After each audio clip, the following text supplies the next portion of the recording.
नमस्कार मित्रांनो, माझं नाव आहे चैतन्य आणि स्वागत आहे तुमचं पुन्हा एकदा माझ्या नवीन व्लॉगमध्ये। तर आज सकाळीच मी आणि यश येऊन पोहोचलो माणगावमध्ये कामानिमित्त आणि आमच्यासोबत यशचे मामा सुद्धा होते, कारण त्यांना माणगावातली भरपूर माहिती आहे। म्हटलं काम सुरू करायच्या आधी काहीतरी खाऊन घेऊया। गेले 2 दिवस काय एवढा फारसा पाऊस पडला नाही, मला वाटलं पाऊस आता गेला असेल आणि म्हटलं काम सुरू करूया, तर तेवढ्यातच पाऊस आला। आपण पूर्ण भिजूनच गेलेलो। दोघांनी रेनकोट सुद्धा आणले नव्हते। म्हटलं पाऊस जाईपर्यंत बाजूला एक घर आहे तिकडे थांबूया। समोर बघितलं तर डॉगेश भाईंचा काहीतरी विषय झालेला आणि वरून असेच टेन चालू होतं। एकटा हा कुत्रा नडत होता त्यांच्याशी, पण मध्येच एक काका आले आणि त्यांनी दगड मारला आणि जो मारला ना, तुम्हाला एकदा दाखवतो थांबा।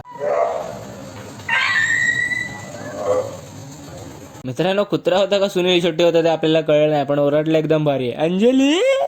सगळी कामं आटपून आम्ही निघालेलो आमच्या घराच्या दिशेने आणि जो व्ह्यू दिसत होता ना, म्हटलं पटकन शूट करूया ब्लॉग साठी। घरी येऊन बोलले तर रोशन बाबूला क्राफ्ट शिकवत होता, कारण उद्या वाटतं बाबूची क्राफ्टची एक्झाम आहे। पण ते बघून आपल्याला आपलं बालपण आठवलं की आपण शाळेत जायचो, असे क्राफ्ट वगैरे आम्हाला शिकवायचे। घरी यायला कितकाही उशीर झालेला असेल आणि आपण कितीही दमलो असेल तरी जिमचं भूत कधी उतरणार नाही। फटाफट घराकडे आलो, चेंज वगैरे करून घेतलं आणि आपण आपल्या वर्कआउटला सुरुवात केली। So that's it for today. जर व्हिडिओ आवडला असेल तर व्हिडिओला नक्की लाईक करा, शेअर करा आणि सबस्क्राईब करायला विसरू नका। थँक्यू।